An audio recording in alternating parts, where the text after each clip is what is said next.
பின்பு இந்த ஃபெட்னாவில் பல இடங்களுக்கு சென்று பல தமிழ் மேடைகளில் பேசிக் கொண்டிருந்த போது 2 மனிதர்களை பார்த்தேன். ஒருவர் பெயர் தாமஸ் அட்டாச்சி, சியாட்டலில் பிறந்தவர், ஜப்பானியர். நான் பேசி முடித்த பின்பு என்னுடைய அறைக்கு வந்தார். உள்ளே நுழைகிற போதே வேட்டி சட்டை கட்டி வந்தார். எனக்கு ஆச்சரியமாக இருந்தது. ஆள் பார்ப்பதற்கு ஜாக்கி ஜான், ப்ரூஸ்லி போல இருக்கிறார். வேட்டி சட்டையை கட்டி வருகிறார். இப்போது எப்படி ஆங்கிலத்தில் பேசுவதா? அவருக்கு தமிழ் தெரியுமா? அதிகபட்சம் 2 வார்த்தைகள் பேசுவார்கள் தமிழில், அதையும் வணக்கத்தையும் சுணக்கத்தோடு சொல்வார்களே. உள்ளே நுழைந்தார். அடை மழை போல, ஐயா வணக்கம், நான் திருக்குறள் காதலன் தாமஸ் அட்டாச்சி, உங்களை சந்திக்க வந்திருக்கிறேன். உங்களிடம் நேரம் கிடைக்குமா? நான் அசந்து போனேன், சிலிர்த்து போனேன்.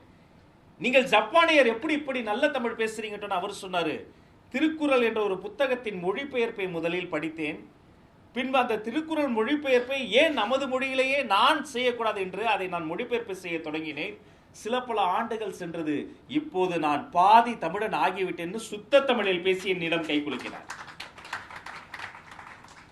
நான் சொன்னேன், இல்லை இல்லை, நீங்கள் முழு தமிழராக மாறிவிட்டீர்கள். என்று திருக்குறளை நீங்கள் கையில் எடுத்தீர்களோ அன்றே முழு தமிழராக மாறிவிட்டீர்கள்.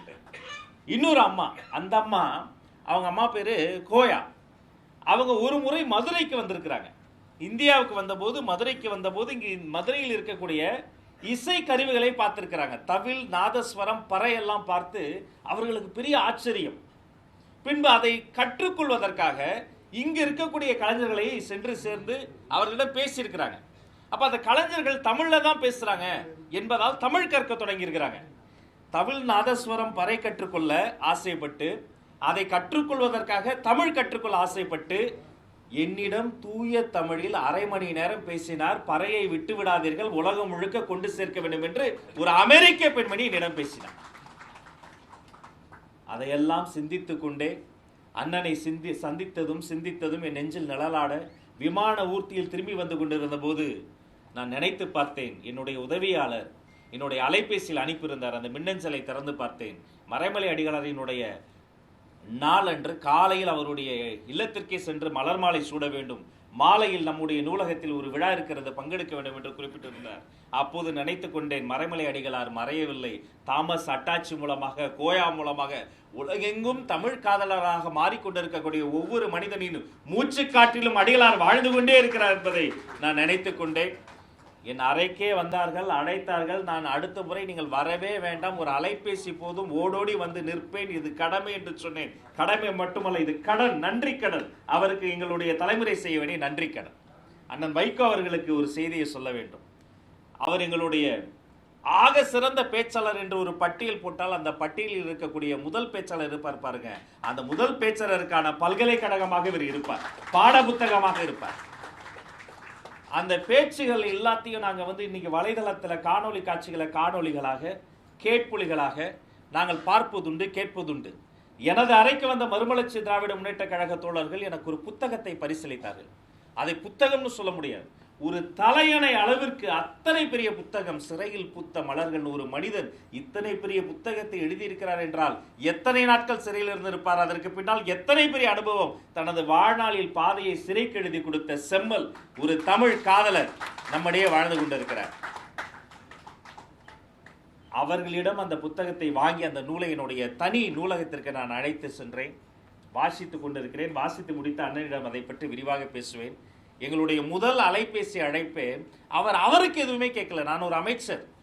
என்னை தொலைபேசியில் உரிமையாக அழைத்தவர் என்ன தெரியுமா கேட்டார்? அண்ணாவுக்கு ஒரு பிறந்த நாள் கொண்டாட வேண்டும், அதற்கு வள்ளுவர் கோட்டம் கேட்டார். 2வது அழைப்பு என்ன தெரியுமா? அப்போதும் அவருக்கு எதுவும் கேட்கவில்லை.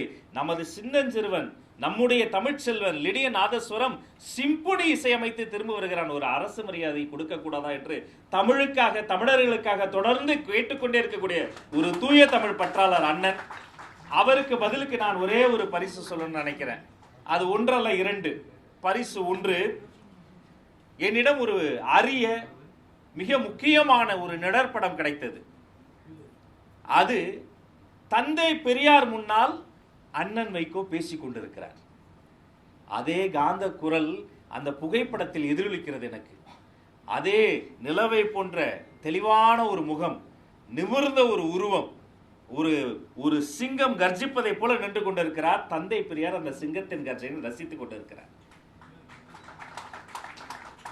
நாங்கள் பெரியாரை பார்த்ததில்லை, பெரியார் முன்னால் பேசியவரை இப்போது பார்த்து கொண்டிருக்கிறோம். எங்கள் கொள்கை தலைவர் முன்னால் பேசியவர்.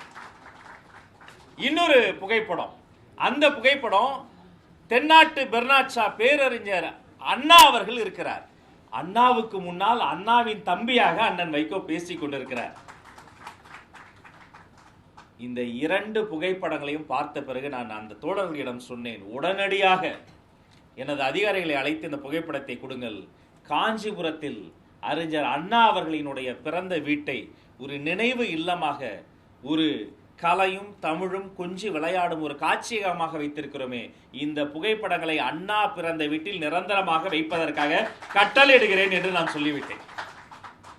2வது, அவருடைய எழுத்து, தமிழ் இலக்கிய சூழலில் அடிகளார் அவர்களினுடைய எழுத்து எத்தனை பெரிய தாக்கத்தை ஏற்படுத்தி இருக்கிறது என்பதற்கு அண்ணன் வைகோ அவர்களினுடைய எழுத்தின் நீட்சி ஒரு சாட்சி.